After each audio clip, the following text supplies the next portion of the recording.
And we are back. Welcome to another edition of the Sportsport. And we are back. We got the full crew in the house. That is what it's all about. The Yankees, out of any team in the league, are the best equipped to handle a blow like this. I think there is a higher power at play here. He's due law of averages. That dude is the ultimate scrub. It's trash. Yeah. Every person you have in there is fucking trash. Next game, you're going to see a big performance. You can see it in the end of the game, and I'm just totally stoked and excited for this. And what is up, everybody? You are tuned in to another episode of the Sportsport. I am your interim host and producer for the day, Tony, as Barnes is still on assignment in AC. The tables, the money gone, shirt gone, walking home, no money gone, dude. So you'll be here with me on this sweet little Friday. And I'm pretty stoked, honestly, because it's gonna be a great weekend for sports. I think we finally have a Rangers. I think it's been forever since the Rangers have played. A lot of NFL news to go out there as well. A lot of Matthew Stafford talks today, as well as some spring training, of course, too. A lot of things regarding the Mets and Yankees too. Obviously, as we had a couple games from them, and we will continue to have games this weekend. But stoked to be here, dude. So much to get to, so much to talk about, and we do have a slew of comments here. Josh B says, "What up, fam? Happy Friday. Happy Friday, Josh B. Hope you're ready for a good weekend, dude, because you deserve it, and nobody else does but you. Only you, dude." Michael Buckner says, "Morning, fellas. The Lakers keep on stacking these wins, dude. Luka, one-legged three last night was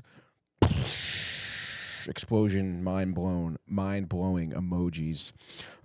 Yeah, dude, Luka's been playing really well, man. He's playing with a, I don't want to say sense of urgency, but like a sense of intensity, I think, that he definitely wants to prove himself. And I think the narrative of maybe, LeBron leaving or retiring, whatever, and Luka being the guy for LA is becoming a little bit stronger, to be honest, dude. I think he's buying into it even because there's, still, I feel like a lot of talk and rumors about the, not for nothing, the trade even to begin with still. And he says, "I want to see Luka make a little bit more shots, but at the end of the day, the Lakers are winning, and that's what matters. LeBron, Reeves, and Luka are a dangerous trio." They definitely are, dude. Did you stay up for the game? The game was at 10:30. Did you even stay up for it, Michael? I don't know, man.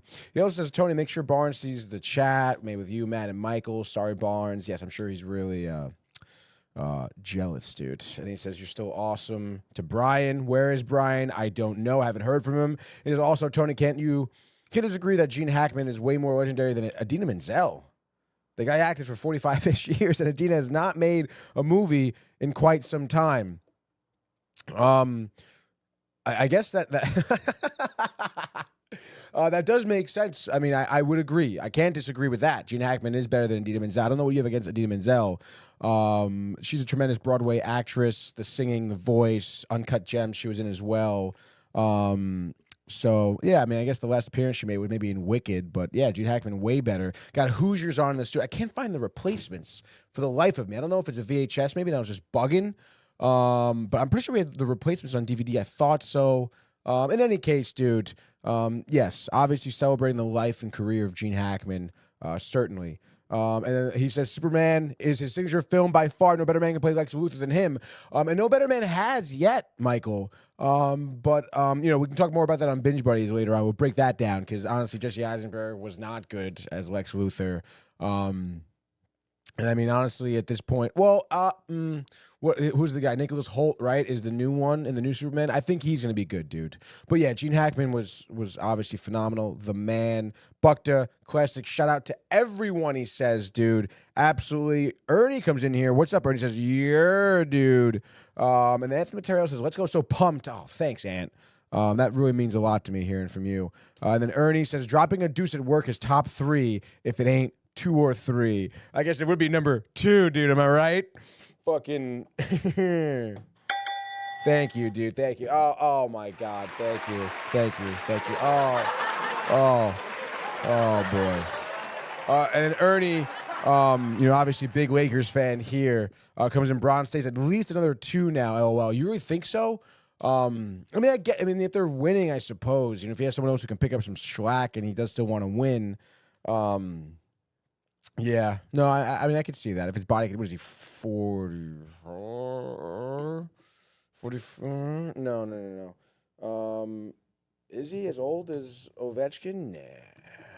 Is he older than? He's 40. He's 40. Yeah, I guess maybe. That's wild. That I guess he's still playing at that level, but say what you will, whatever, dude. And then Ernie says the French Connection was better than Superman. Yeah, I mean, I probably would agree with that as well. Just even from a production standpoint, that final car chase scene, the classic story of they didn't get permission to do that, but they did it anyway, dude. And Hack killed it, dude. Killed it. Absolutely killed it. Just like our fans out there are killing it here on this Friday. The engagement is great. Phone lines are open. Red hot 646-285-1259. Talk about anything sports related if you like, dude. But whatchamacallit? I don't know if this is working over here. Shout out to Donut In, by the way. And Michael, coffee, great job. Downtime TV runs on Donut In. All right, let's get to some golf, as we typically will, starting off with some golf here. Dude, the Cognizant Classic, pretty crazy stuff happening yesterday. Jake Knapp shooting a 59, dude. 9, Brian. If Brian was here, he would say, Brian would say 9. Okay, dude? 9. And obviously here, 59 is a tremendous score, dude. It doesn't happen often on the PGA Tour. How many times has it happened? It's happened 14 other times, dude. So Jake Knapp, the 15th player in PGA history, dude, to shoot a sub-60 round, which is pretty wild, dude. And it was just one of those days, it seemed like yesterday's first round and the opening round of the Cognizant Classic, where he said it, I think, after the day, everything just seemed to be clicking for him. In a course that, we've deemed pretty tough even for some golfers. He was thriving, dude. I think he's 12 under. He is your leader, obviously, after 59. That is 12 under par, dude, which is absolutely ridiculous. The next man up shot a 67. Will Gordon, who's tied for second, but it's a four-way tie. Is it a four-way tie? It's a four-way tie for second. Will Gordon, Daniel Berger, Russell Henley, Sami Valimaki. All of them, besides Will Gordon, shot a 63 yesterday. Will Gordon shot a 67, as I said, opening his second round, though, right now at 4 under par, hence the 8 under total, because he teed off.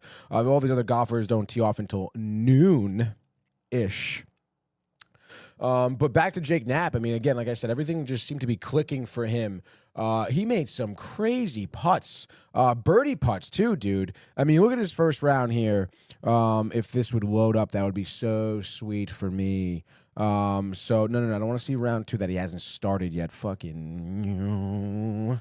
So I mentioned it, I think we saw his front 9 yesterday, opening up with 5 consecutive birdies, hitting 30-foot, 18-foot, 12-foot, 6-foot putts, which I am.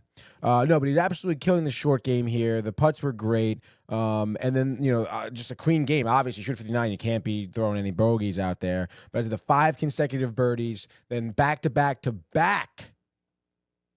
pars. Ends his front 9 with a birdie, picks it up 10 and 11, birdie, pars 12, birdie, 13, 14, 15 respectively, back-to-back pars on 16, 17, and ends his round with the birdie to get sub 50, to get in there, 15th player ever to do so on PGA Tour. That's pretty rad, okay? So shout out to Jake Knapp, absolutely killing it, dude. And honestly, creating, obviously, a little bit of space here as he has a 4-stroke lead on the rest of the contenders with a 4-way tie for second. But obviously, it's going to be interesting to see, how his weekend progresses. Like I said, he's teeing off at noon 30 today, so we won't see anything on the show today. But you got to, think about, what it is to be in the mind of a golfer at that point. You should have such a high, of just the success, I guess, right? Sub 60, you're golfing, everything's working, and then you kind of have, you're maybe high on that adrenaline, you got the rush going, everyone, the reporters after the round, then that kind of subsides, and then you have the pressure of, following that shit up, dude. which is really tough if you look at it as a mental aspect. You have to stay really calm. First of all, understand that that's not going to happen today, by the way. You could go out there and shoot a 68, okay? Just, 4 under, which, again, isn't bad by any means. Like I said, the guy tied for second shot at 67 yesterday, so that's not going to do anything terrible for you. But there certainly is a target painted on your back. All those golfers will be watching, your first place. So you'll be watching you, dude. That whole, everyone. All those guys teeing off around you right now, eyes will be on you. That'll be also a storyline today that Jake Knapp has to deal with. And I mean, if we look at a little bit of Jake Knapp's even career this year, dude, let's look up his player profile. Yes, dude, we know California native, 1 career win. As he turned pro in 2016, he's only 30. But you look at his, obviously, best career round was yesterday. But you look at his, I guess, performance so far this season. The Century, he came in 56, cut from the Amex. Within the top 45 at Farmers, Pebble Beach, Phoenix Open. Ties for 17th at the Genesis, but then ties for 25th at Mexico at the Vedanta, Brian. So obviously playing his best golf right now. Listen, that's what golfers do. They catch fire on the tournament. They ride that high out. Hopefully he does get the dub. It should be, again, interesting to see how he mentally approaches this round 2.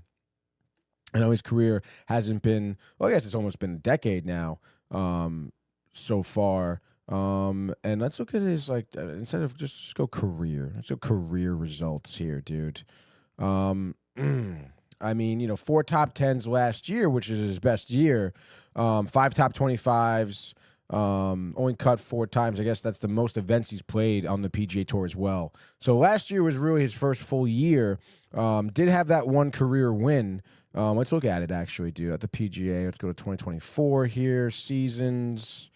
The year's 2024. What did he win last year? Jake Knapp won... Travelers? No, he didn't win the Travelers. He won at Vedanta last year. Interesting, dude. I didn't know that. That's right. We did talk about that. I think Brian was talking. Regardless here, that's kind of ironic. Maybe a youthful golfer, I guess you could say, who's really coming into his own at this point. But I guess, still open, dude. I would bet he wins this tournament. But obviously, he has a 4-stroke lead right now. But you never know, dude. Greg Norman, okay? The Shark blows it. Opening, Rory blows it. Golfers can blow it, dude. But we'll see here. We'll keep you guys updated in terms of, I guess, who's golfing now. No one within the top 10, and I guess we really should look up, like I said. Will Gordon tied for second. I said that. And it looks like, actually, Chris Kirk is through 10 already today. He's 2 under, tied for 6th. Carl Vilippis also tied for 6 is through 5 at 4 under today. Total for 7 under. Obviously, JJ Spawn, also 7 under through 7. He is even today. So looking at another, 72 for him, even, keep him at set. But he's got a lot of golf there. Looks like Alex Smiley. We have a 6-way tie for 13th here. That includes Michael Kim, who hasn't teed off yet.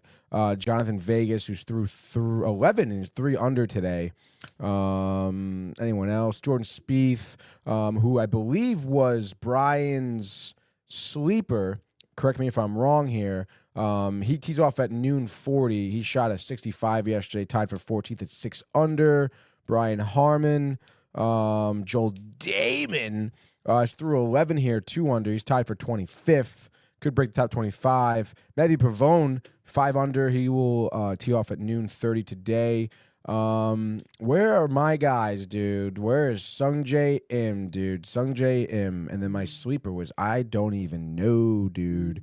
Oh, I keep saying that I don't know, but it was not Aaron Rai. Fuck, dude. On the tip of my tongue right now. If I see it, I will recognize it. Oh my God, dude. Chris Ventura not having no good. Eric Van Rooyen was 3 under. Where the hell is Sungjae Im, dude? Oh, tied for 86th. Oh, dude. He's 2 under yesterday. He's through 10 already today, and he's 1 over par. Shit. That's not good. Gary Woodland in there. And I gotta find. It's the dude who won last year, dude. What's his name? He's not even Austin Eckroat. Shit. He's tied for 135th. He's 3 over right now through 10. Well, total through 10 today, he is 1 over. He shot a 73 yesterday. Oh, dude, my picks are not doing well. I don't know who Brian picked to win, to be honest. But I know that Spieth was his sleeper. So obviously we'll keep an eye on that. Keep you updated throughout the show here at the Cognizant Classic in Florida. Florida, crazy town. Oh, Billy Horschel, dude. That's what I want to talk about. I think I had the video pulled up. Let's see if we can fucking be. Billy Horschel, dude, being the here it is. Being the Florida native, Billy Horschel fights off a gator. I don't know if anyone saw this yesterday, with his fucking golf club, dude, which is freaking hilarious. You'll see it right here, dude. This is Billy Horschel. You're looking at him. There it is, dude. Look at this fucking gator. Oh my God, dude. Look at him. That guy is born and raised in Florida, dude, and he touches that thing and he does not like it. And yeah, I'm the man, dude. You get back in that pond, you stupid gator bitch. Right? I mean, where's Billy Horschel? Look at that. Look at that, dude. Like, oh my God. Billy Horschel, dude. In any case, I mean, I didn't see Billy Horschel's name, so it's not good, dude. But come on, man. That guy deserves to win right now. Just give him the dub. Billy Horschel, tied for 27th. And he hasn't teed off yet, 66. So, first round. So, wish him the best of luck. Fighting off the Gators, keeping our golfers safe, dude. You got to love to see that. And, you know, that's pretty much it. Like I said, I'll keep you guys updated from the Cognizant Classic, dude. But I guess now, I mean, let's switch gears a little bit here. And where do we want to go? I mean, it's nice outside. It's spring training. Why not, dude? Let's toss it to the world of Major League Baseball. It's deep to left. It's 700. Albert Pujols. Yeah, what a play! Stop it. Yep. And Alonso cracks one of the Mets win the ball game. Out of sight. And it works at 100 miles an hour. 14 strikeout. Too deep to left field. There it goes. See ya. That's right, baby. We can take it, dude. We had a little spring training action. Oh, wow. Ernie comes in here. Supposedly, Yanks have been in contact with J.D. Martinez for another bat. I mean, I guess they may need it. I mean, someone should be, right? I mean, he's out there. He says yes in all caps. I mean, listen, JD, you know, although the numbers maybe weren't great, you know, last season, I mean, he had some big clutch home runs for us, dude. Yeah, he's a free agent right now, DH. I mean, you're going to need him.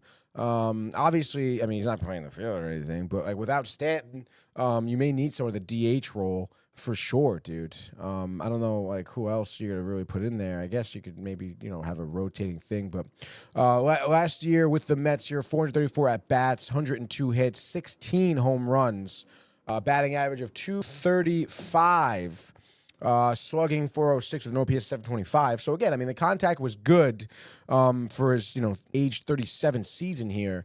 I would take a flyer on him. He's a free agent. No one really seems to be interested in him. Why not, dude? Not for nothing. I think he missed some time on paternity leave, maybe. But other than that, dude, DH filler is what was said. Yeah, I mean, I think that'd be a great move. And then again, you know, I mean, I guess, I mean, he still got some juice in him, dude, for sure. That donut in juice. Coming in hot 9. That's right, baby. But in any case, we'll start out, I guess with some, I mean, we were talking Yankees. So let's start with some Yankee talk from yesterday. I believe they tied, right? It was 7-7, dude. Let me just close some tabs here on Pot Geeter, Brian. Yeah, they tied the Phillies 7-7, dude. Rodon, I know, did not look good from what I saw on Twitter. I don't know how far he pitched or how much his line ended up being. 2 2/3, 4 hits, 3 earned runs, 2 walks, 4 Ks, gave up a dinger. And let's look at a little bit of a breakdown. I love looking at the play-by-play, you know, the pitch counts, dude. Where are they? What are we doing, dude? Zach Wheeler, man. In any case, Duke's going to give up a strikeout, Marsh, doubles off a four-seamer, high, whatever. Got into trouble in the second here. Walks Stubbs, dude. A 4-pitch walk that was. Just, you know, started to lose, I guess, some location. That's always very interesting. As Brian Barnaby here is looking to call in. Cabrera did, though. That's right, Cabrera did.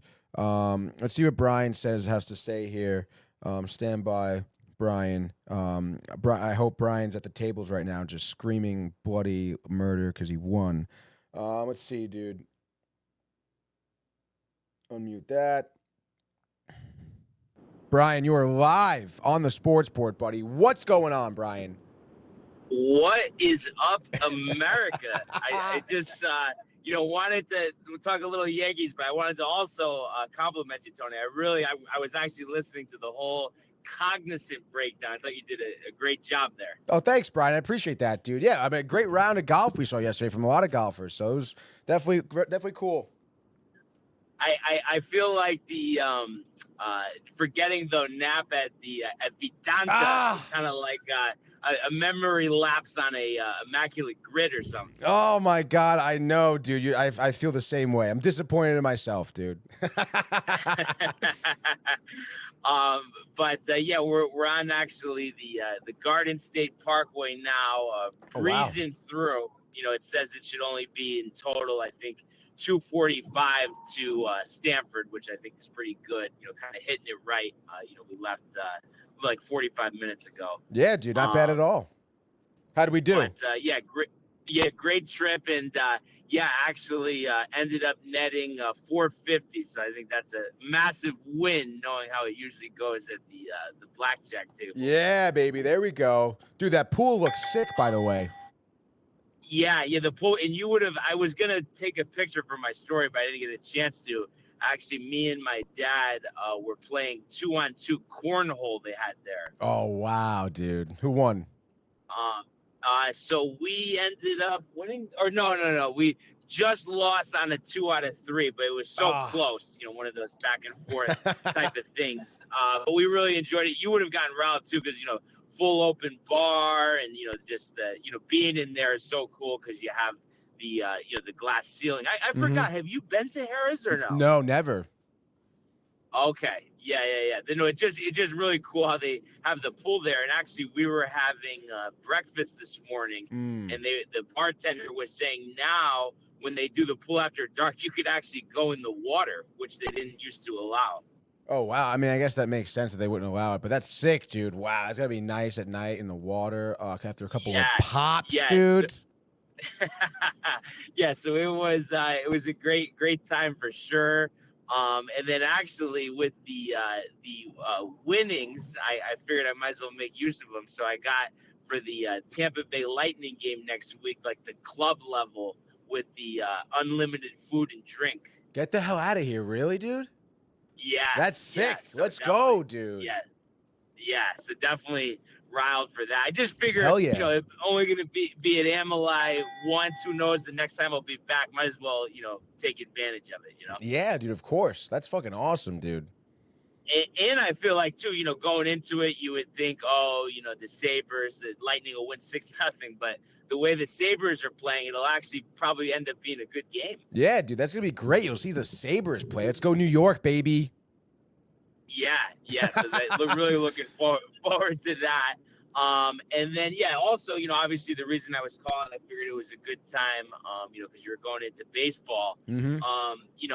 First, I had heard that about JD Martinez, and, it just kind of makes me think of two things. I mean, I'm sure you've seen it, but the way that they're talking about Stanton, the way Boone's handling it, I don't know. In the back of my mind, like, I'm not like saying, I think this is definitively going to happen, but I almost wonder if there's a thought that he's going to miss the entire season. I mean, I don't know if you've seen any of those comments or just kind of what you think about that. I mean, again, it's the way, like you said, the way people are talking about it and addressing the situation, it does sound like he may end up like maybe getting surgery and being out for, if not all, a good portion of the year.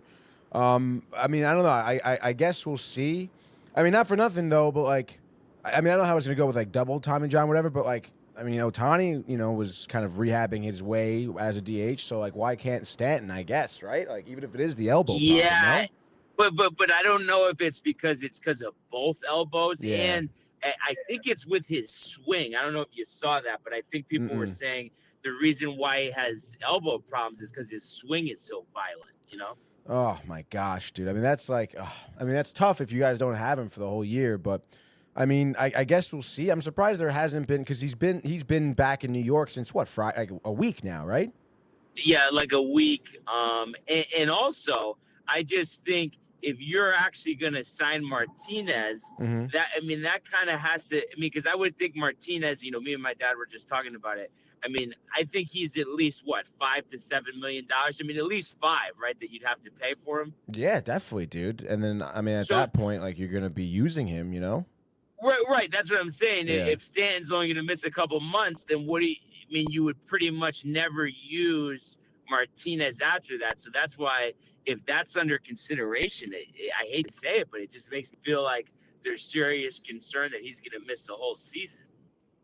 Yeah, no, definitely. I would be concerned too. Again, I guess you don't know until, I guess, whatever MRI or whatever they're doing in New York with Ahmad is going to come out, which I would imagine is soon, right? Again, he's been back in New York for a week, so you'd imagine there's some type of update on like what's going on there.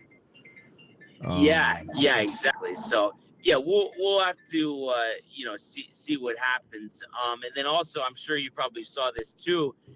Dom Smith, I think, hit another home run yesterday. Yeah, dude. I know there's some hype about that, but it's just I'm just getting a little annoyed because I'm thinking about, maybe they're thinking about bringing in Martinez, and then Smith's playing well, and then Dominguez has had the errors in the field, and I know a lot of people are getting on him, but I just think if you have to put him in center, whatever, that's his natural position. But like, there was even, we were in our group chat, and there was, I think even Corey was suggesting like, maybe they'll just start him in AAA. But I just feel like you can't do that. I feel like that would be just an absolute mistake. And I think he's going to produce with the bat right away. And if there's growing pains in the field, so be it. But there's a lot of time. We're a little less than a month away from opening day. I would just try the left field thing a little longer. If he keeps making mistakes, switch him and Bellinger. It's not that big of a deal. But I just think, to put him in AAA to start would be terrible. Yeah, no, I totally agree. My philosophy with that. There will be those growing pains, and the best way to do it is just kind of have him, like, give him more line. Like, let him out there and figure it out, kind of for himself. I agree. I think starting him in AAA would be horrible, dude. And not for nothing. What I know, Waldo's been doing pretty well. Do you think he makes the opening day roster, or is he? Oh yeah. He might start at third, and I know they've been somewhat reluctant to do that just because they like his versatility. But he's been hitting better than Peraza. He hit that home run yesterday. But in a perfect world, I think him and Peraza should just platoon. I think that's the best way to go about it. Yeah, no, I like that too. And I guess we'll see. How long do you think Dominguez will take, by the way, to kind of maybe get these kinks out? Are we talking the first month? Yeah, I wouldn't be surprised, honestly, because I know, listen, it looks bad, and I think, I don't know if, it's always something, but I don't know if the sun played a role yesterday or not with that ball, and, it's kind of difficult to track, but I wouldn't be surprised within, before spring training's over that he gets it figured out. I don't know. Yeah, I know, a lot of people did seem tight. I heard people calling in to Ricky and Dave this morning about it. And, other than yesterday, I really haven't seen him make, any other errors, just because I haven't been looking, other than yesterday. But has it been, a significant problem? Is it just tracking balls in the outfield, or? Yeah, there's definitely been, I want to say, 2 or 3 things. But it's like I said, I just think you got to, that's what spring training's for.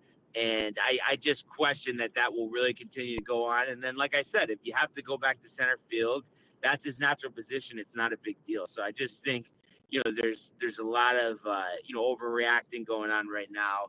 And I really, even though I could see, JD Martinez, like giving them a boost with the bat. I would love to see it just be filled internally. Spencer Jones has hit a couple home runs and looks good out there. So I just hope they fill it internally, and I know it's gonna happen. I know you know it too. Just the way that they do business, I know Dom Smith's gonna make the roster. Jones will start in AAA, and then Smith will get released, beginning in May, hitting 190, and then they'll be all excited that they have an extra year of service time, right? I mean, I think that always happens, right? I mean, Do you think they'll end up signing JD? I guess no, unless they trade Stroman, because you've seen the quotes. I think it was from John Heyman himself, but just that they're on a loop, Yeah, that's for sure. That's why I would say that they don't. But I guess we'll have to see what happens. And then I saw Cole's pitching today, so it'll be interesting to see how he looks, in his spring debut. And I was trying to look before, but I didn't come up with anything. Did you see? Did they post the lineup yet? I haven't checked for the Yankees, to be honest. I would imagine so, right? Let me double check. Yeah, because I think by now 10:30, 1 o'clock game. Yeah, right. By the way, Josh B wants you to stop by him for lunch, dude. Oh wow, that would be an absolute pleasure. One of these hyped up New Jersey pizzerias. Yeah. Pizzerias. Yeah, pizzerias. dude. That'll be a bite. Yeah. Oh my gosh. All right, Cole. Yeah, it looks like we do have a lineup here. Actually, What do we got? Or no? It just says matchups here. Go Twitter search. Yeah, let's go Twitter. Yankees lineup. And by the way, it looks like Ernie said too that he thinks the Yankees should sign JD anyway, because Stanton, even if he comes back, will be an injury case for the whole year. So I mean, I don't know, it's tough. Yeah, no, it is tough. I mean, I've always liked JD, but I just would hate to have him block Spencer or anybody else. Yeah, true, very true. I mean, listen, and not for nothing, I think. I guess, I mean, I don't know. He may even want more than $5 million. I think the Mets paid him like 12 or 15 last year.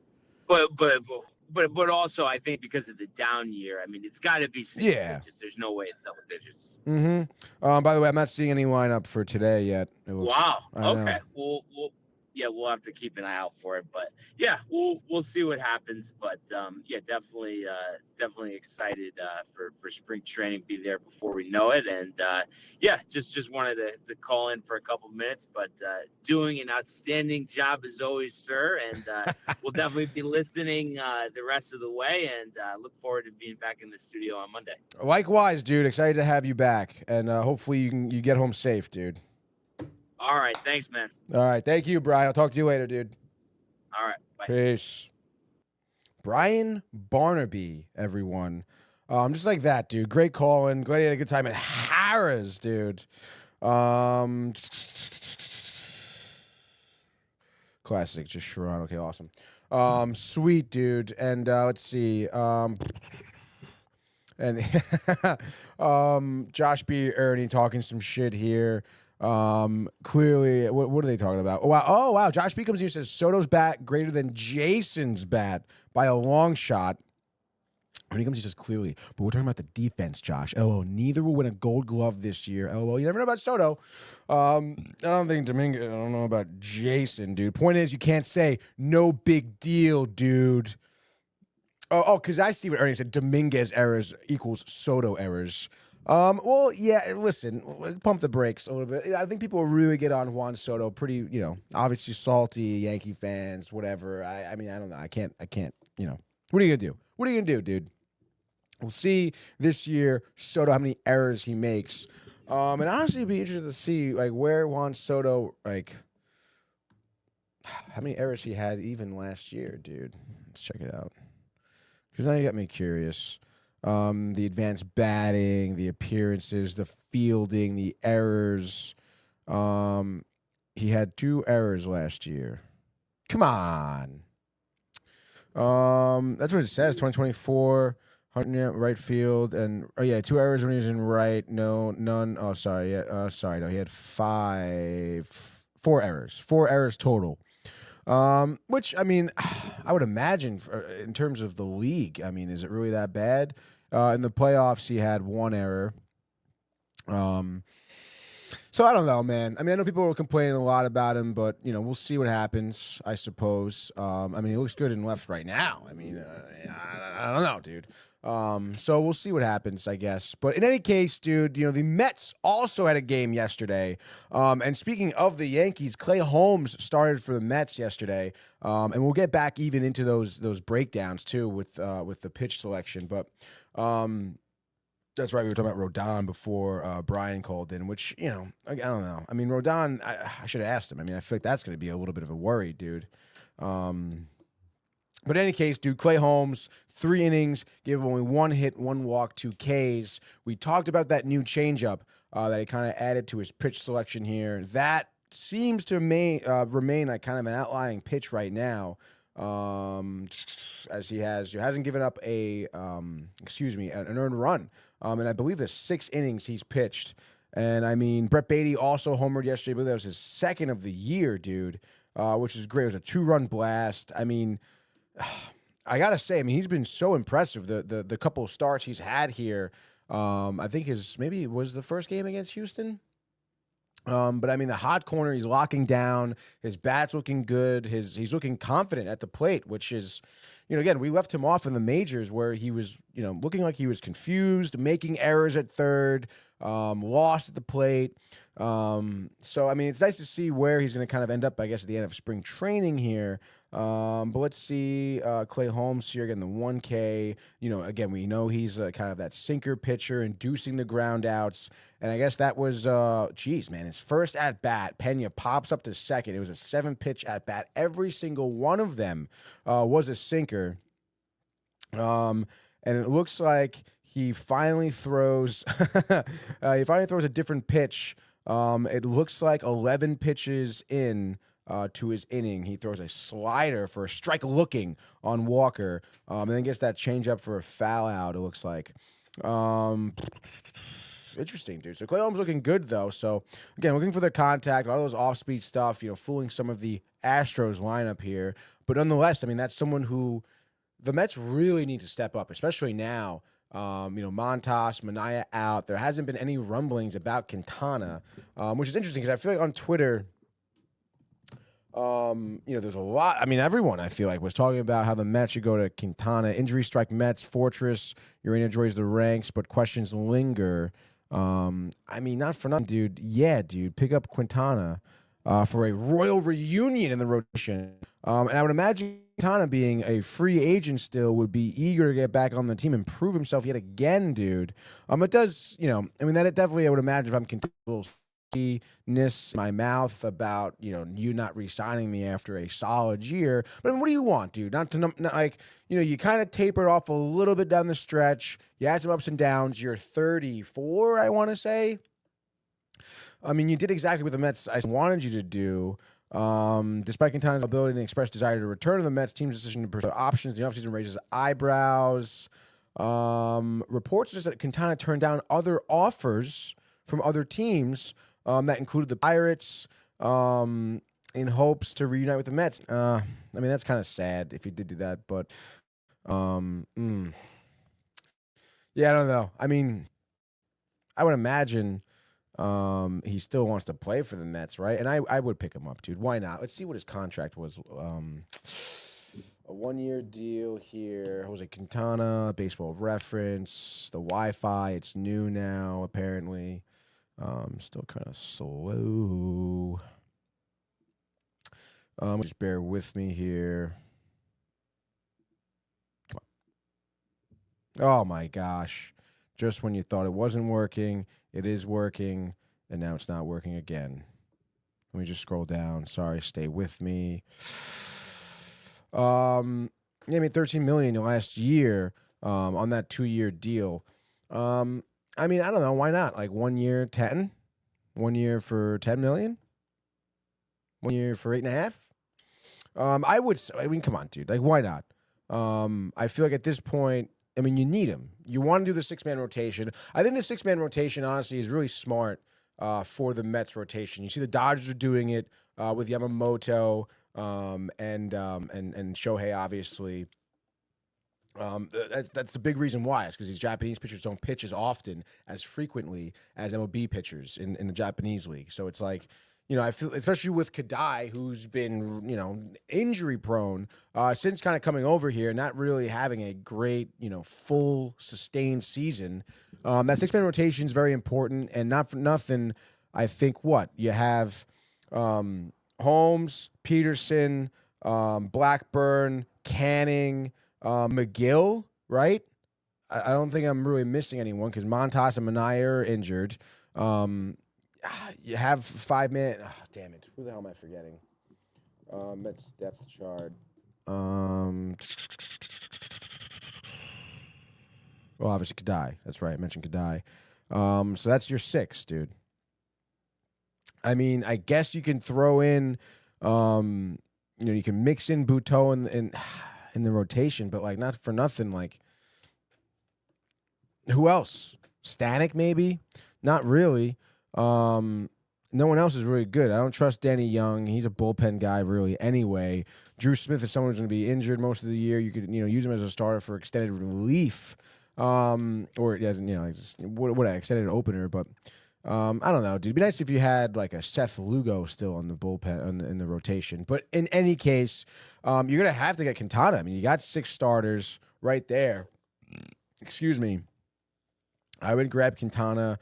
And not for nothing, McGill could be a bullpen piece because I don't think he's necessarily proven himself as a solid everyday starter in your rotation. And you never know. I mean, again, like, you're one injured pitcher away from having to be a 5-man rotation and then figuring it out. Like I said, very important, I think, for the, sustainability and the health of Kadai to remain to a 6-man rotation, which, I mean, I guess we'll see. It's just kind of annoying, too, because it's like, I mean, I guess maybe no one's going for Quintana right now, but why not just make the move?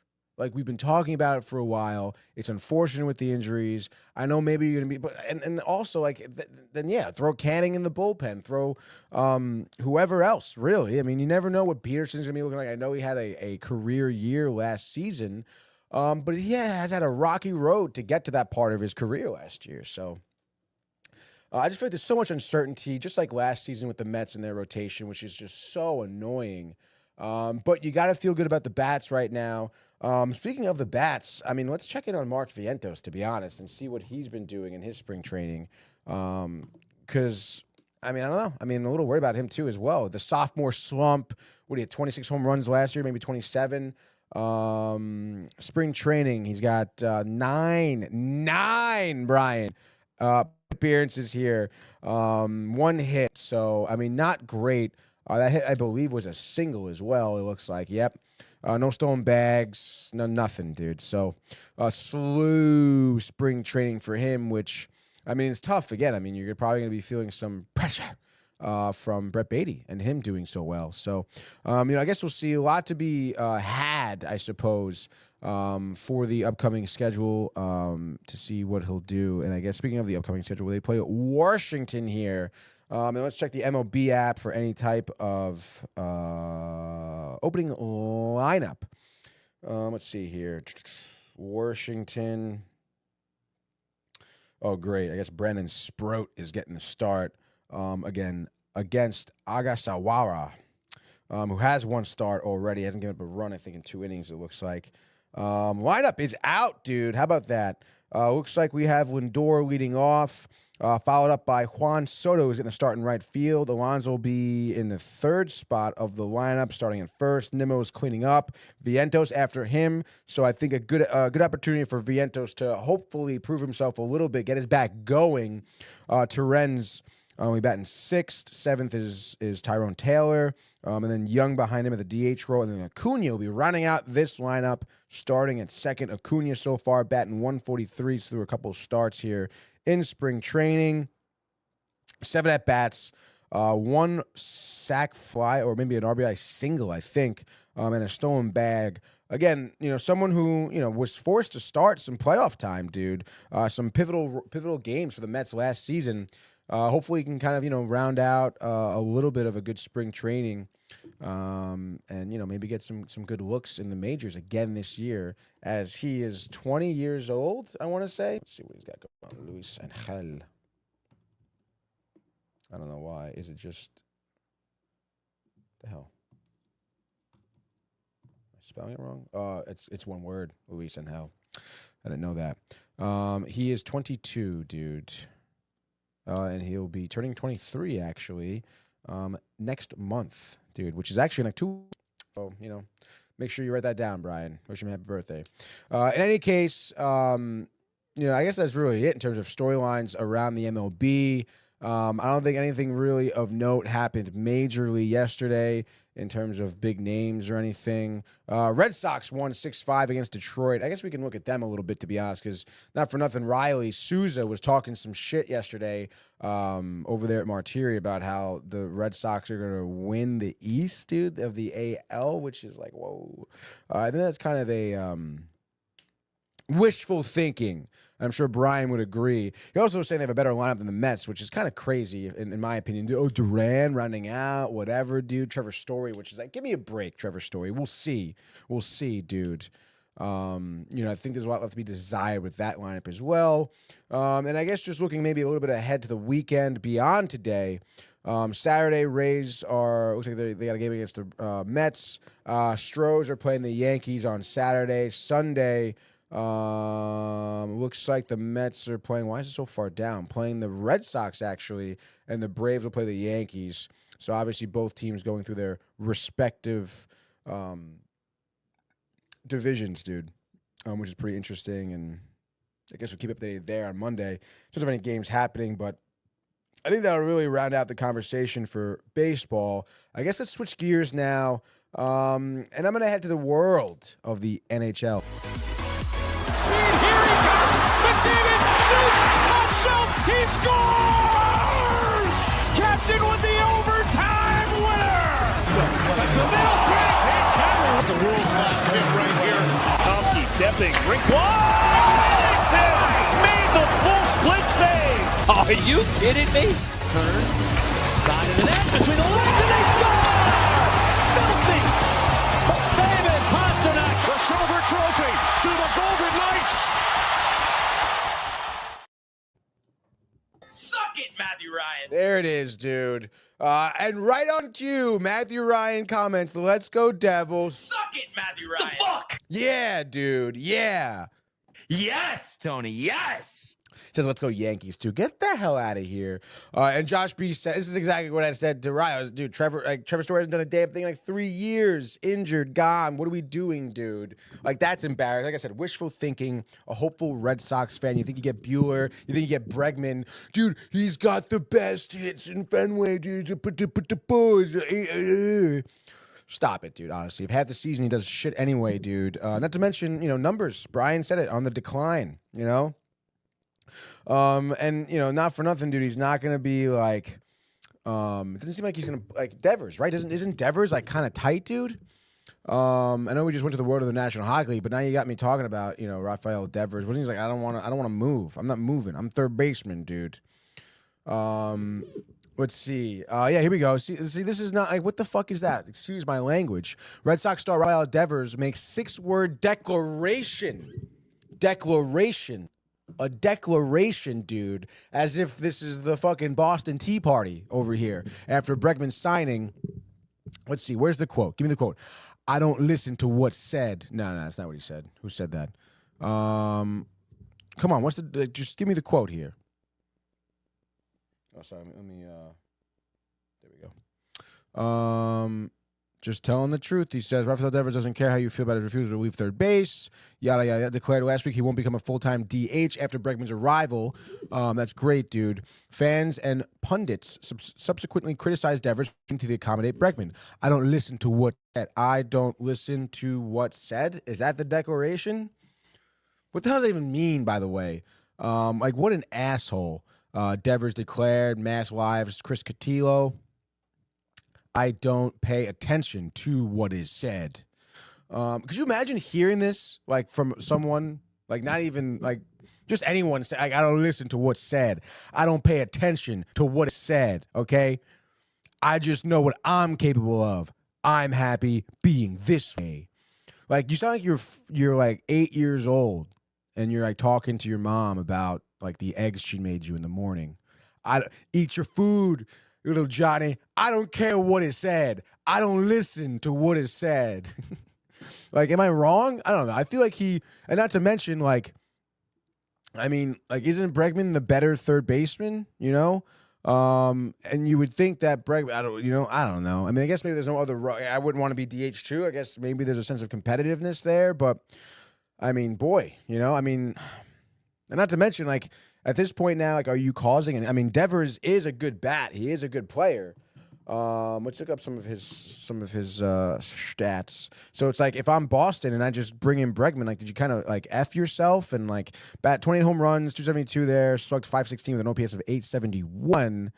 And now let's look to see what Bregman did. I don't. Alex Bregman last year for the Stros, 26 home runs, bat 260, slugged 453 with an OPS of 768, excuse me. So very similar, I guess. I mean, Bregman had 60 more at bats than Devers.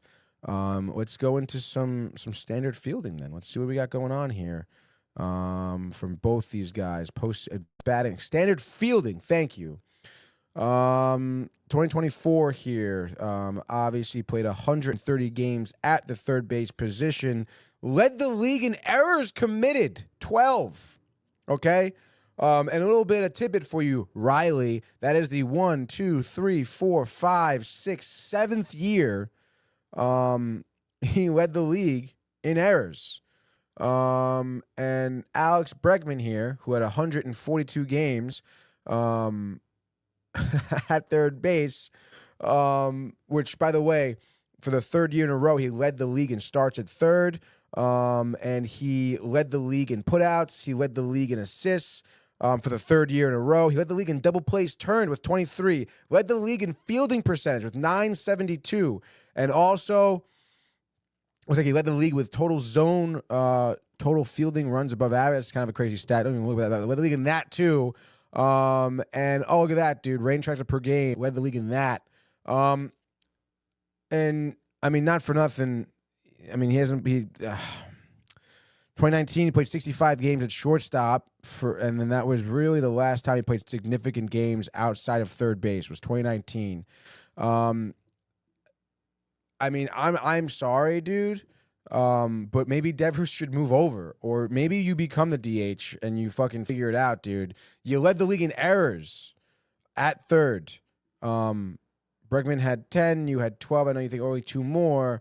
And then double plays turned, he had 23. Devers had 19. So the number is a little bit closer than you would think. Fielding percentage of the league in that, 972. Devers had 960. But I don't know. I mean, it's obviously he's just got better numbers, okay? The numbers are close, I suppose, if you really break it down. But the fact of the matter is, Bregman's numbers are just better at third. And for you to come in here and be like, not great, dude. So, I mean, I don't know. I mean, it just seems like that Bregman is all around the better player than Devers. Not to mention, I would think that these guys would mesh well or try to mesh well together. I hope that their locker room, like Bregman is chill, Devers is chill. I don't listen to nobody. We'll see. I guess we'll see. And we got some Matthew Ryan nonsense before we actually go into the world of the NHL. He says, let's go Yankees. I said that already. Mets are overrated. Shut the fuck up. Overrated Mets. LOL. He knows nothing what he's talking about. Juan Soto is overrated bum. You're shot. Mets will go 62 and 100. Like, Matt, like, I don't know, man. You're getting to Michael Buckta status, honestly, at this point. When some of these things came in to see it. Hope Mets can keep up. They will keep up, dude. They have the potential to win the NL East. And I truly, firmly believe that. Get Quintana. Imagine if they had Walker Buehler just to oh, dude, I really wish. And I know I sound like a whiny baby talking about that. So I told Ryan, I was like, dude, I wish they had Walker. I would feel so much better with, even though he is very injury prone, and I'd probably be, complaining about that. In any case, let's get some hockey. All right, Matt. All right. Suck it, Matthew Ryan. Bang. All right. 2 times. Let's get to some NHL here. Let me pop it in. Bang, NHL. We have a big. Well, before we get to tonight's games, obviously we got to recap last night's games because there was a shit ton. It was a big Thursday slate, I should say.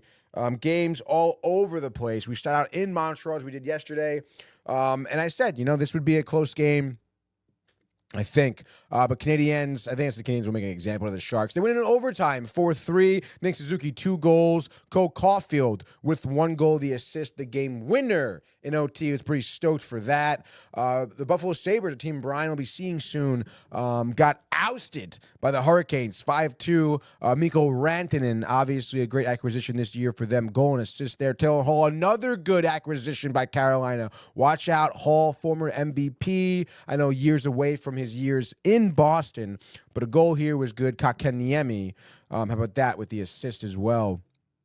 And then you saw the Golden Knights take care of business against the Blackhawks. Blackhawks, tried to come back. It's a 7-5 score, but the Golden Knights just came out. They scored 5 goals in the first period, and they really just didn't look back. Good goals from Kolasar, Haig, Barbashev, Hurdle.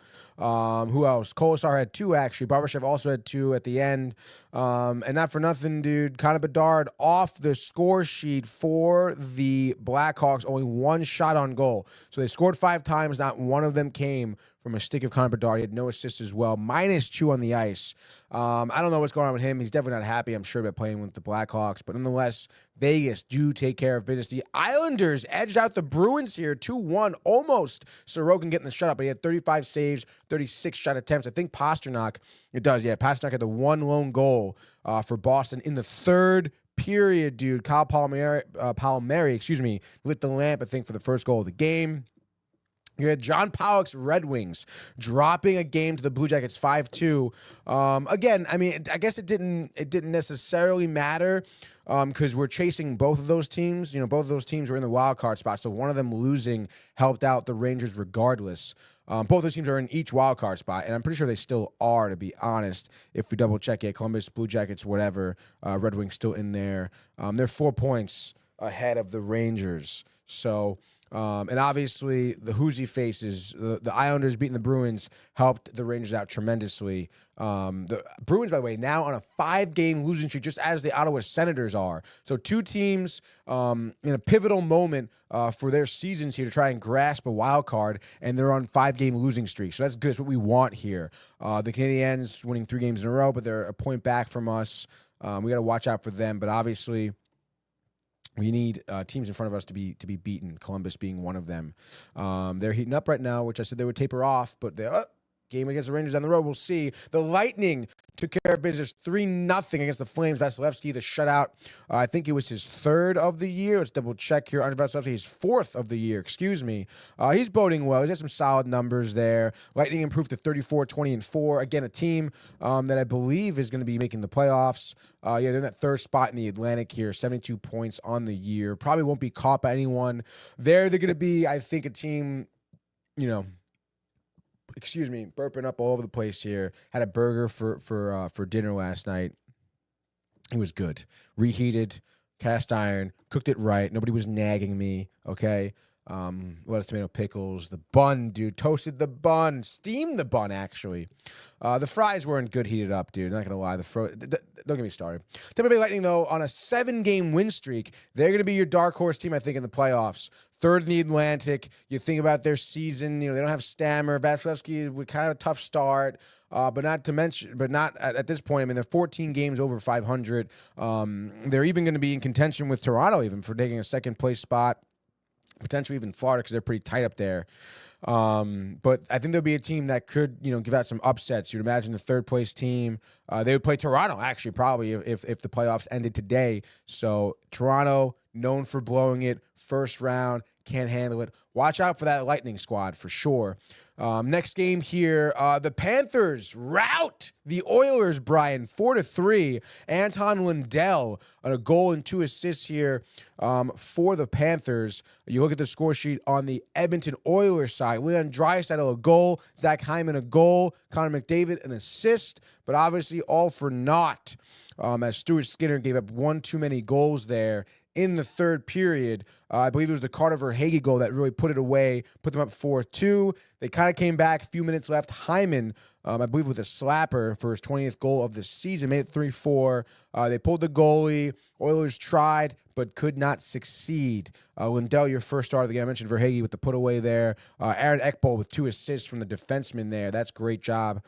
Great team effort. Oilers maybe heating up at the right time as well. Again, look at the standings. They've won 2 in a row. Not to mention, like, you know, the Maple Leafs are a point behind them in the Atlantic, so they don't really have that guaranteed we play the wild card first round. So we'll see what happens there. But moving down the line, again, a lot more games. The Blues surprised the Capitals. Even for me, this was a surprise. They beat the Caps 5-2. You had goal scorers. Philip Broberg, the Bro Man, had 2 goals in the first. Pierre-Luc Dubois tried to answer for the Caps, but it wasn't much. The second period, Connor, not McDavid, but McMichael scored his 21st of the year for Washington. Don't have much of a beat on him. But 2 unanswered in the second, and then the third unanswered in the third. An empty netter, mind you, was too much for the Caps to handle. So, I mean, I guess good job for them. Not to, I mean, the Caps are going to lose sometime, dude. Ovechkin off the score sheet. I think Ovechkin was not. Oh, sorry, it was in the wrong roster. Ovechkin was playing, I thought. So 4 shots on goal, -4 on the ice, though. On the ice for all 4 goals. Watch out, Ovi. All right, don't let's look up Connor McMichael here. This is pretty interesting. Don't like I said, don't have really a beat on him. 24-year-old out of Ontario. First round draft pick, 25th pick overall for Washington 2019. He's got 21 goals, 24 assists here. Must be one of those young talents that have developed in their minors and finally paying dividends, Brian. As we see them get 45 points, him get 45 points. And I guess if we just look into some stats here, kind of going to be his second full season, I suppose, possibly third full season with Washington. Maybe suffered an injury in the 2022-2023 season. Only played 6 games, no points, nothing to show for it. Last year, 33 points, -20 on the ice. Flips the script over there as he's +19 on the ice this year. And obviously the 45 points with just about 30 games-ish left to go here. Great job, Connor McMichael, developing that talent there. And I'm sure probably grew up watching Ovi, big guy, huge fan. Speaking of the Battle of Pennsylvania last night, went to overtime, Brian. Penguins win that one 5-4. Evgeny Malkin, 2 goals, 2 assists. Watch out for Erik Karlsson here. The offensive defenseman, 2 goals, 1 assist. We'll take out the assist. And Philip Tomasino also had another goal from the forwards there. Those are your 5 goals. Evgeny had the game winner in OT. That was his 12th of the year. I don't know if Evgeny missed some time, but 12 seems a little bit low. Must be because why the Pittsburghs are 24-28-9, Brian. But the Flyers, tough loss there on the road in OT. Again, that was a definitely a needed win here. I guess for both teams, really. Penguins kind of more so on the outside looking in, though, from the wild card spot. 66 is the point, the magic number they want. They're at 57, 9 points under, dude. And this isn't golf, so it's not good to be under. The Flyers could have used that win because that would have propelled them to, 62 points, clamoring with the Rangers for, try to get that second wild card spot or first, whatever. So I guess, kind of see what happens there. By the way, the Blues, who beat the Capitals, 3-game win streak, they're trying to get to a wild card spot. 65 is their number. They have 62 points. So, again, got to keep an eye on these standings here as we're down the stretch of the season, dude. Like we said, what is it? 50, we're probably 60 games in, right? 25, 28, 6. Yeah, we're at 60 games in. So 20 games left. This is a big stretch. Speaking of the big stretch, the Predators, to my surprise, surprising the Jets. They win 2-1. How about this? All 3 goals of this game were scored in the first period and then nada after. Ungats, as Brian would say. Comrie did a good job, 30 saves, or 28 saves on 30 shot attempts. But I guess it was Saros. With his, 24 shot attempts, 23 saves. Just enough offense from Winnipeg. Kind of surprised there. Don't really know why. I guess look at the team stats here. They had 4 power play opportunities, 0 for 4 there. They won faceoffs, 24 hits, 24 shots. I guess the Predators just played up a little bit here Tommy Novak, a goal. Philip Forsberg, the wily vet, a goal there as well. So good for the Preds for stealing one, I guess, from the Jets. I mean, the Predators are on the outside looking in. Jets are one of the top teams in the league. They're in there for the President's Trophy right now. So one of those off-chance wins, I suppose. Who cares? Speaking of off-chance wins, Utah Hockey Club routs the Wild 6-1 here. Clayton Keller with a goal. Cooley with a goal and an assist. They win 6-1. Again, you look at the standings here for the West. Minnesota, they're in the third in the Central. And Utah, I guess they're 2 points behind Vancouver for that second wild card spot. So if they play games right here, which they have won 3 in a row now, they could potentially, in the first year or season for that club to be in Utah, they could see a playoff berth, which would be pretty interesting because, I mean, not for nothing, Arizona, not good. Not good. And to round it out, another big upset. It was a night of upsets, dude. Ducks beat the Canucks 5-2. Ryan Strome, Gauthier, and Frank Vetrano all having goals. I don't know if it is Gauthier. It might be. I think it is Gauthier. Pronounce that guy's name. But Canucks locker room problems, up and down season. They could lose that wild card spot. And I guess we'll see what happens, I guess, to potentially the Ducks, too. They have 59 points, so they could get in there. But I'm not anticipating that, to be honest. But good win while Zegras is out, I suppose, right? So great little recap there around the NHL. We have some comments to get to, probably from Matthew Ryan. Matthew Ryan still hitting the crack pipe. Himalaya with the crack pipe, dude. Mets fans whining. Who's whining? I'm not whining. You're whining, Matthew Ryan. Josh B. Nope. Just spitting facts. Josh B with the easy clapback. But you're really not, dude. Yikes. Tough. Tommy, Torch was jacked up about that hit. I thought it was clean. You did think it was clean. Hold on. I fucking saw it, dude. Because I think he was more jacked up because they ended up going on the penalty kill, didn't they? Fuck, was it on Owen Tippett? No, it wasn't. Who was the hit on? Don't tell me, Tommy. Oh, it was on Garrett Hathaway, wasn't it? Let's go to Twitter. Let's get the Twitter man up here. We can close out Rafael Devers fucking tabs. Shit's loading down. Let's see if Tommy said it. No, he didn't say it. I said it. Haha, Tommy. Yeah, dude. Flyers hit. Garrett Hathaway injured by late hit. Edges versus Penguins. I don't know why I didn't just go to Twitter in the first place. Probably just because I'm a freaking idiot. Hathaway Flyers hit.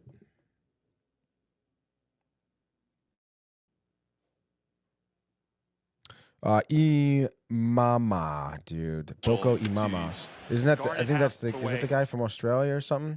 So let's show the folks here. Actually, let me get out of here. Yeah, 14 hours ago. This is definitely it. I kind of thought it was hit. It was not clean, to be honest. But let's pull it in for you folks at home. Bang, bang. Boom. Trying to get up. Not a good scene here to lower this. All right, here's the hit. That's the interference call. And that's the hit.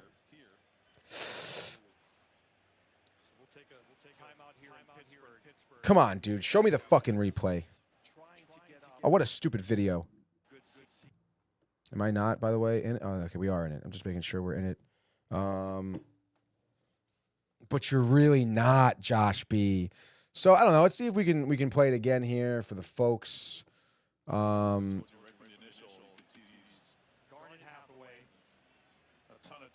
That's the interference call.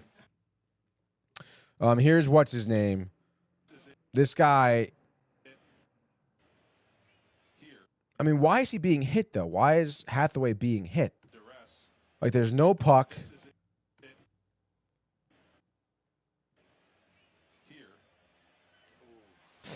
See, this is not a good angle because I'm pretty sure we got to find a different angle. We got to find a different angle, Tommy. Okay? Here we go, dude. Coach John Tortorella did not have an update on Garrett Hathaway. He called the hit by the Penguins forward Boko Imama one of the dirtiest hits I've seen in quite a while. Tortorella's full comment on the hit, including why it was reduced from a 5-minute major to a minor.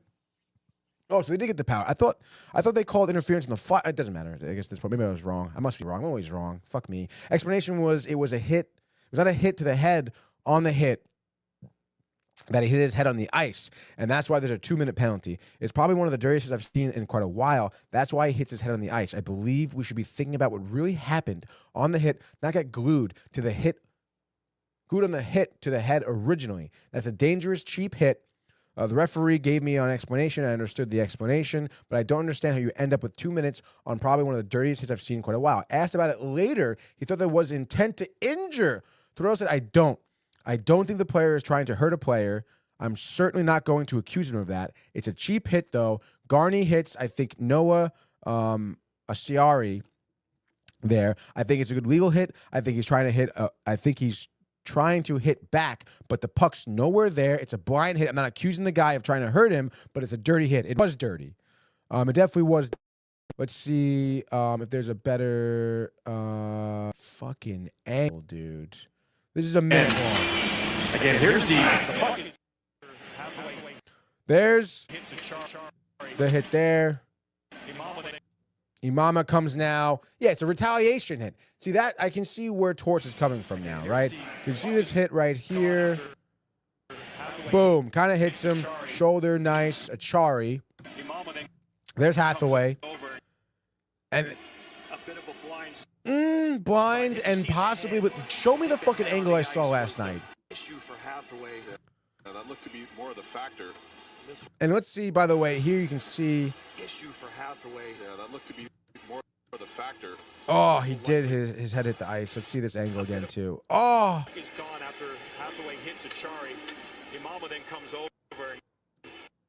But right there, the head blows back. Oh, my God, dude.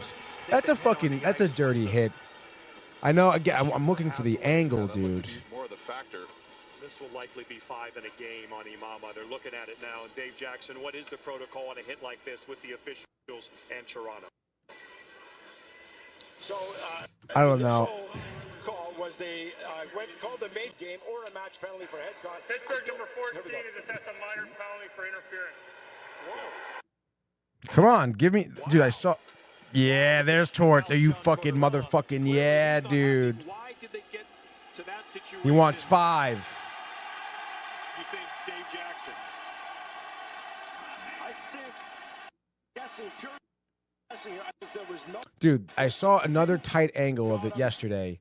purely guessing. It was from this side, Again, here's the and it was tighter. Hathaway hits Achari. But it looked like Imama then comes over and Imama like flares his elbow out, and I don't know. Once I see that, a bit of a blind side hit. You see his head. it's definitely fucking dirty, dude. That's for sure. Issue for Hathaway. That looked to be more of the factor. I don't think we're gonna be finding another. Oh, Imama then was the yeah. I don't think we're gonna be finding another angle of it, to be honest.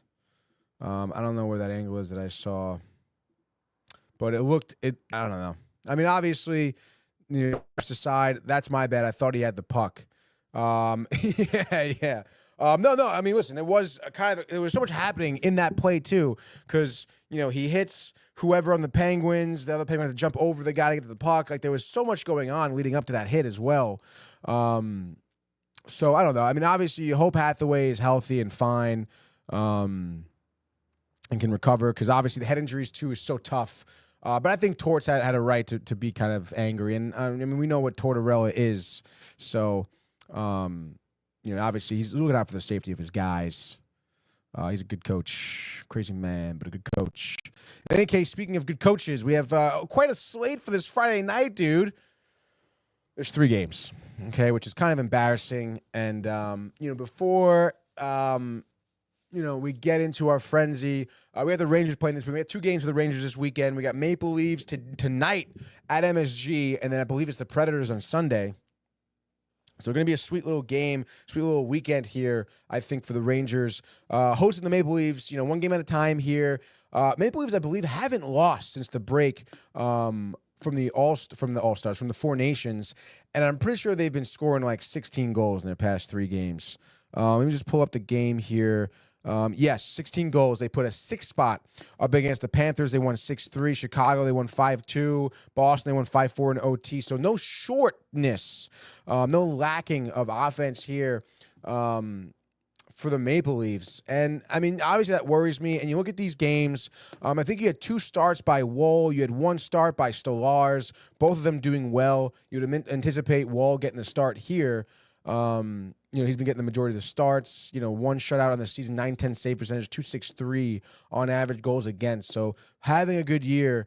And again, I mean, I think Marner had 2 goals last game against the Bruins. You had Nylander with goals, I think, against Chicago. You had Tavares with a goal against Carolina. I think I think Matthews has been a little bit quiet in terms of goal scoring, which even worries me more. So, Toronto has that ability right now to really spread the wealth.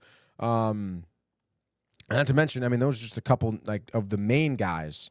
You got to watch out for the defenseman O'Reilly, dude. He can score as well. I think he had a few assists against Boston. He can facilitate offense quite easily from the blue line. So, Toronto obviously has a lot of skill in this team. They have an ability to penetrate the middle of the ice, which the Rangers have had a tough time defending.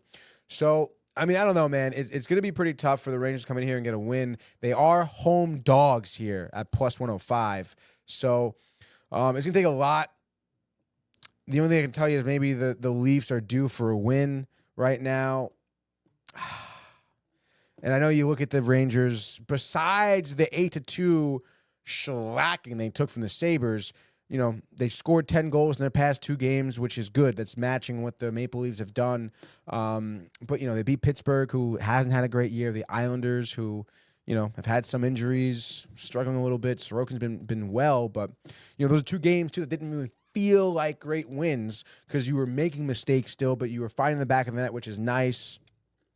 Brodzinski with the 2 goals against the Islanders.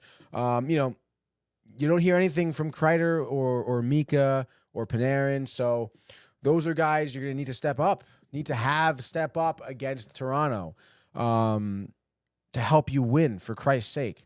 And I'm not really counting on those guys necessarily. So I think it's a little bit of an uphill battle for the Rangers. I think it could get done. Again, the next 3 games I think are going to be Toronto, the Predators, and then you have Columbus. So, I mean, for the sake of God, dude, you need to beat Columbus and you need to beat Nashville. Let's just look at the upcoming schedule. No, you don't play Columbus until the 9th, Brian. So it's Toronto, Nashville, the Islanders, and then Washington, and then Ottawa. I mean, at the very least, people, you got to go 2-2 in the next 4 games. You got to go 3-2 in the next 5 games. Okay. You got to go 4-2 in the next 6 games. Okay. That's what I'm really looking forward to here. The next 6 games, Columbus being in the wild card, Ottawa being in the running for a wild card, Nashville sucking, New York being beatable. Those are 4 games you got to win. So we're looking for 4-2 in the next 6. You want to take it just from this weekend right now. Let's split the weekend, okay? Toronto's going to be rough. If you can steal one here, praise the Lord. Because like I said, Toronto's looking really good right now in terms of scoring, so it's going to be tough. But nonetheless, dude, it's doable. So let's fucking get the job done. We're going to have to lean on Igor, and I would say lean on that freaking 4th line, for goodness sake. I don't know why. Let's just make sure. I'll just check daily face-off for some goaltending matchups. I would imagine Woll gets it, right? Let's see. Starting goalies. Igor confirmed. Stolarz on the docket, unconfirmed. That's interesting. Stolarz obviously still a really good goaltender, ladies and gentlemen. But maybe, a little bit of a what's up? Let's see. Are they going on the back-to-back soon? Maybe. Do they have a tough weekend? Let's see. Toronto coming up. Because it doesn't really matter. They can, just kind of maintain course. They'll be making the playoffs. On Toronto side of the puck here, no, they got New York. Then they play Pittsburgh on Sunday. They have the back-to-back Sunday, Monday, which I think the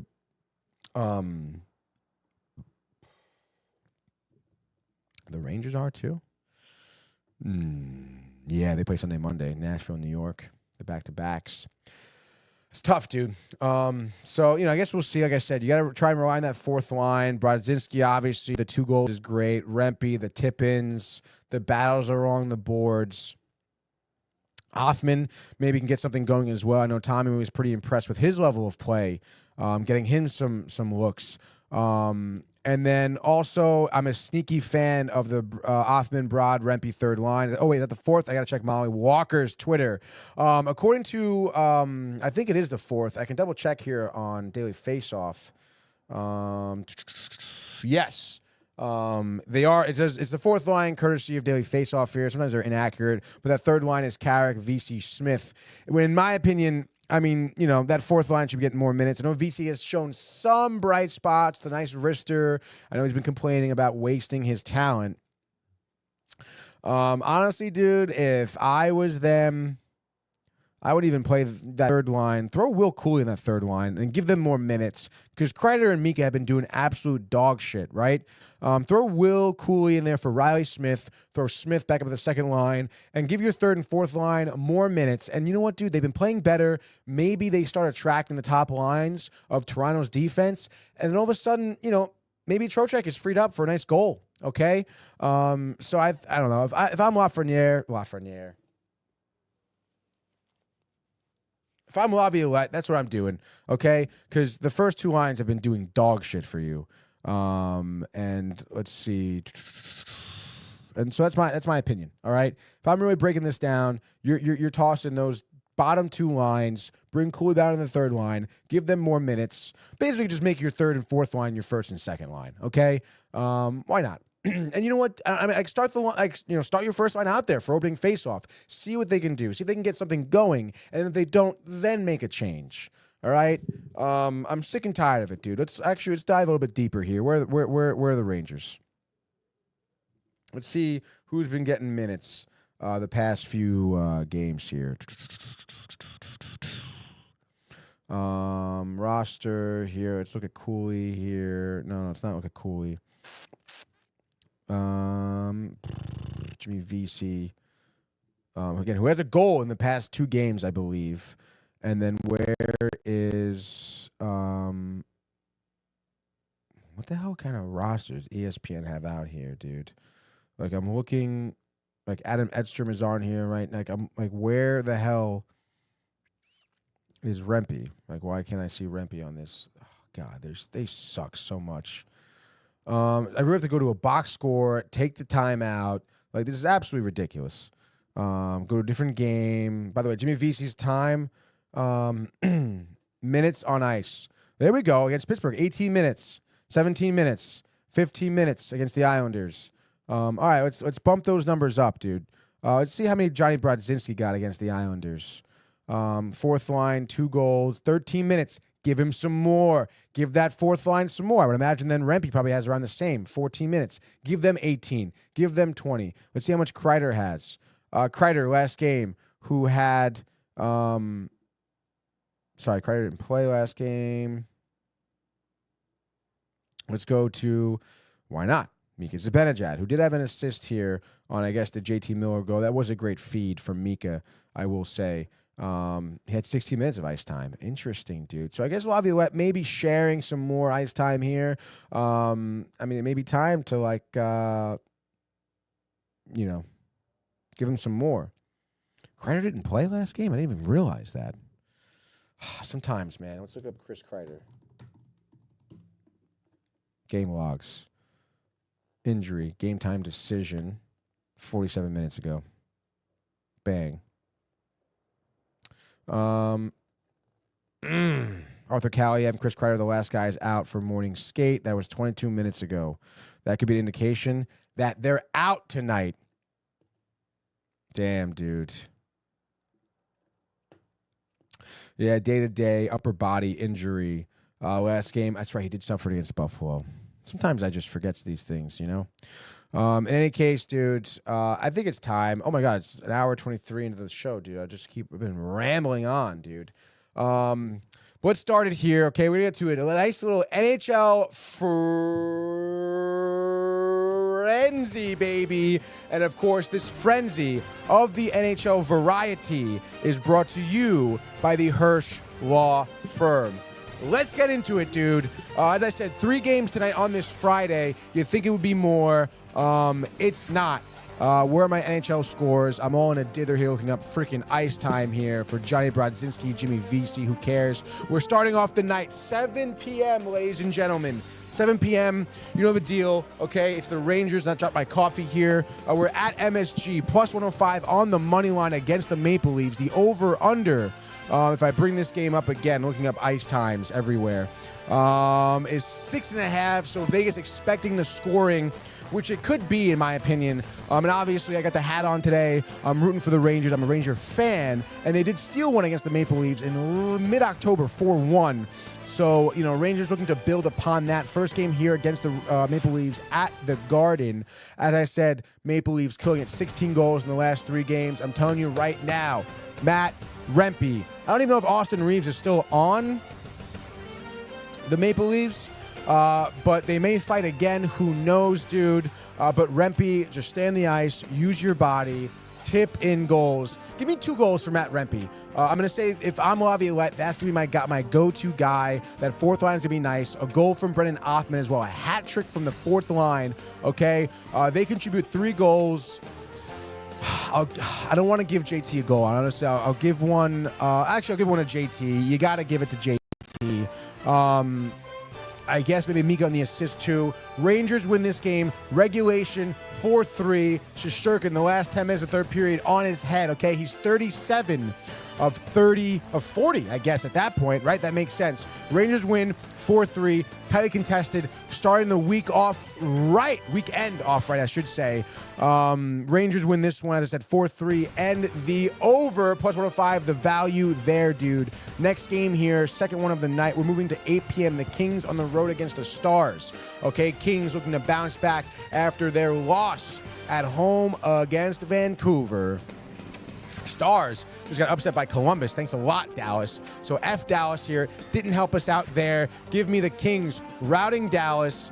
I'll say by the tune of 4-3. Over under here is 5.5. I'm expecting the more scoring. LA is the value bet here at plus 110. Give me Trevor Moore with a goal and 2 assists here, helping the Kings to that 4-2 win.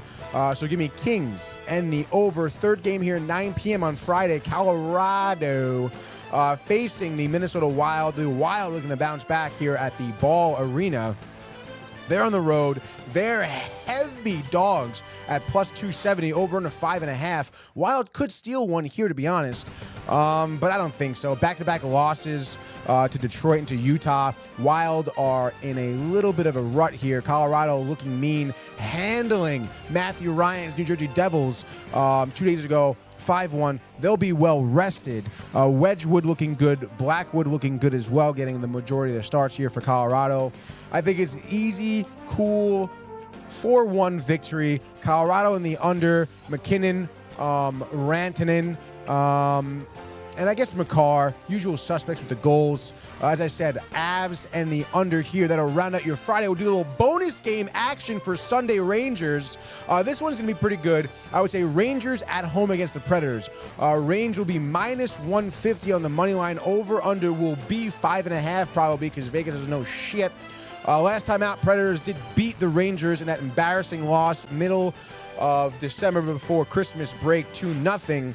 Big revenge spot for the Rangers. I'm going to go JT Miller hat trick for this one. He's angry after getting no goals against the win against Toronto, and this should be a chalk game. And I'll say the Stars will be out tonight for the Rangers. As I said, JT Miller, hattie boom batty. I guess I'll give Panarin a goal. Why not? And give me Jimmy VC a goal. Rangers on to win 4-1. Predators out. Rangers win. So it's 4-1 and the under. And just like that, your Friday weekend frenzy with the bonus game, extra purchase on Sunday, brought to you by the Hirsch Law Firm. Boom. Boy, I really hope that the Rangers could get out the dub, dude. They're stealing one from Toronto. 2 dubs for the weekend. As I said, you know, you're hoping for 2 in a row here. You're looking for the split, realistically, because Toronto's looking good. So, you know, we'll see kind of what happens here. But, I think there's some good hockey to look forward to this weekend. Great sports all around, baseball, whatever your fancy is. I guess we'll get a last lick here I almost said Vidante, dude, at the Cognizant. And of course, I guess, we have some NFL news. A lot of talks about Matthew Stafford, where he's going. I believe he's meeting. We can double check if there's anything updates, but he's meeting with the Rams today. Giants and Raiders seem to be the two teams eyeing up Stafford as the Rams may look to go away from Matthew Stafford because they don't want to pay him $50 million because they're afraid they'll be paying too much for a team that, quite frankly, I guess won't win the Super Bowl, which is kind of crazy. They're walking away from Kupp and Stafford, and they're even eyeing Aaron Rodgers as like a gap quarterback. Don't pay him as much. Maybe we can win that way and then draft. I don't really know. But I don't know, man. I don't really know if I agree with that. I think Stafford has got some juice left in him, a couple more years. But hey, it looks like the Giants, from what I've seen and read, are the underdogs, and it could be the Raiders, especially with some of the opportunities and the talent that they have there. The new coach, Pete Carroll, great move. Tom Brady more involved. For them to get Matthew Stafford and all of a sudden maybe do a little 180 on their team and, become a playoff contending team. We know about their defense, their tight end. A lot to be desired there, but also a lot to look forward to. If all of a sudden you get Matthew Stafford, and again, did Cooper Kupp get moved? I don't even know already, dude. Let's look it up, dude. Cooper Kupp.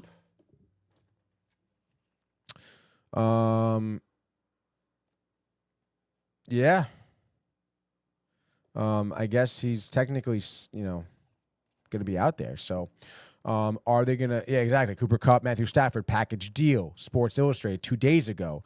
It should be really interesting, dude. And it's just so weird because, you think McVay and the boys have a great rapport. So why would you really want to stop that? I don't really know, to be honest, dude. So I guess we'll see how that kind of unravels. But I don't know. In my opinion, I don't know. Jets pay a lot of money for Stafford. All of a sudden, maybe you got, Wilson and, it's getting a little happier. But it's also what do you, what do you do? What do you do is right, dude. Let's, Matthew Stafford. What's his deal? Is he, he's about to be, let's see. Hold on. Let's see what his, salary was. He signed a 4-year for $160. It's got 2 more years. It says potential out here, 3-year. So he can get bought out. Is that the deal? I'm not 100% sure, to be honest. Tommy Donovan, by the way, Crider dealing with bad back, he says. Thank you for that update. That is tough. That's he's had back problems, I feel like, most of his career, really. So I guess they'll have to be bought out, sort of deal, right? Potential out, 2025, 3-year, 125, $50 million dead cap. So a team just has to bring that contract on. So, the Jets could do that. Still draft. Have him for 2 years. Potentially even get Kupp, right? Or do they have to? Would it be like a trade? I don't know. I'm kind of confused. There's got to be some answers here. Matthew Stafford.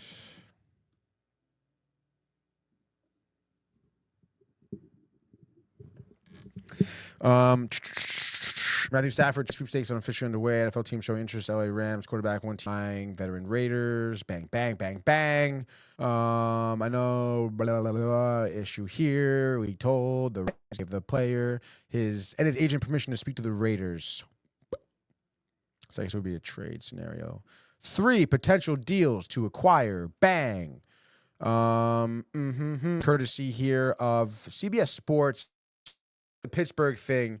Pittsburgh Rams get 2025 first-round pick, 2025 second-round pick. So 21st and 52nd overall conditional 2026 second-round pick can become a first if Stafford plays 65% of the snaps, which would imagine for Steelers, he would. But I don't know.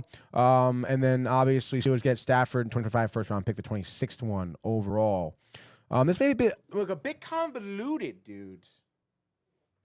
I mean, I don't know. I guess it's not crazy. I don't know. I wouldn't. The Steelers got to figure out what they're doing with not Kyle Murray, Justin Fields.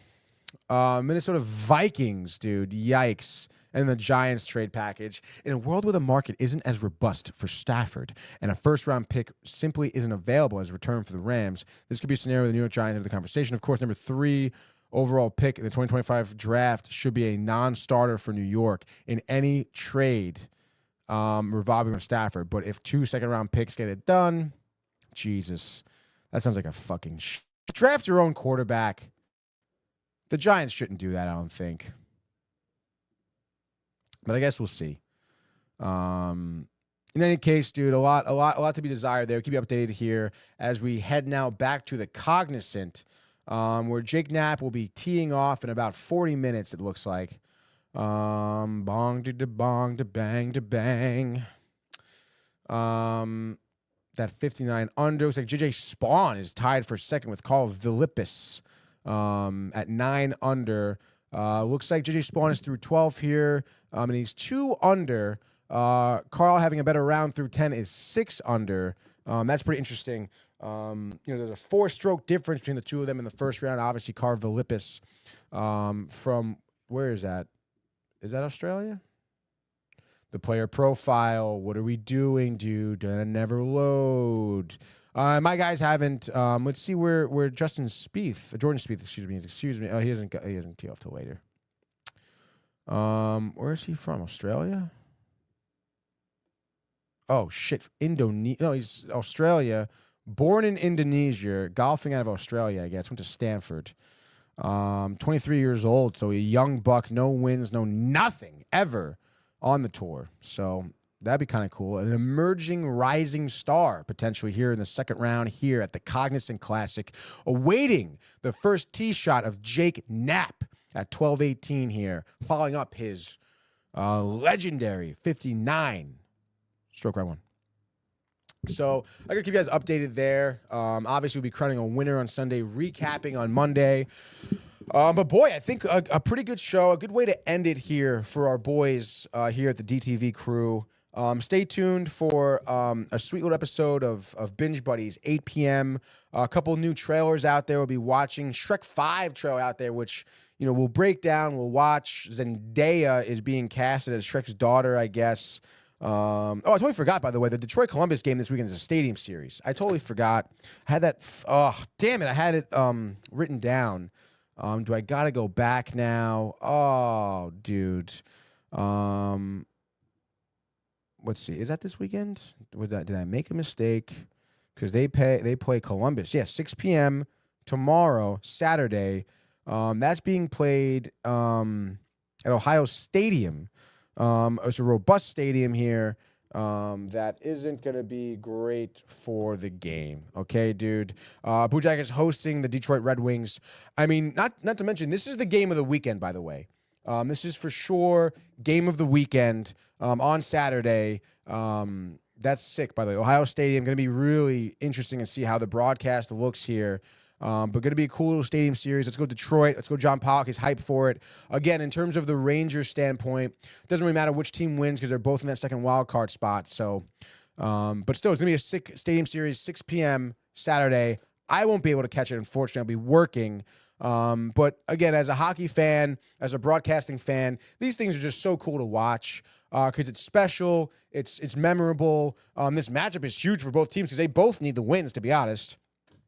And it's Detroit. So I'm rooting for Detroit. I like to see them in the playoffs. Obviously, an OG6 team. Pavel Datsyuk, sick, whatever, dude. But now that's a good point to maybe close out here. Great show, my brother, says Josh B. And Josh B, I may be coming home soon, maybe a couple of weeks. So maybe we can meet up for some lunch and get some pizza or something. I'll see what we can do. But I hope everyone really has a great weekend here. If you're not going to be tuning into Binge Buddies, which I hope you do, 8 p.m. Should be a great show, as I said. Shrek's trailers, whatnot. So stay tuned for that. And I hope you all enjoy the games this weekend. Let's go Rangers. We'll see you on Binge Buddies. If you're new here, subscribe to us on YouTube. Like this video if you enjoy the content. Helps out our algorithm to push out to better reach and stuff. And obviously start tuning in some more. And if it's your first time, user experience here, maybe call in one day. We'll have to get your take on some sports news and breakdowns and what have yous. But in any case, everyone have a great weekend. Enjoy the games. We'll see you back here for the sports. We're on Monday, Binge Buddies, 8 p.m. Don't forget it. Let's go Rangers. You have a great, safe weekend, everybody. Hey guys, Tony here from Downtime TV checking in. I want to thank all our fans out there who's been liking, subscribing, sharing our content. You guys are the best. You guys are our bloodline. You make us love what we do. Thanks again.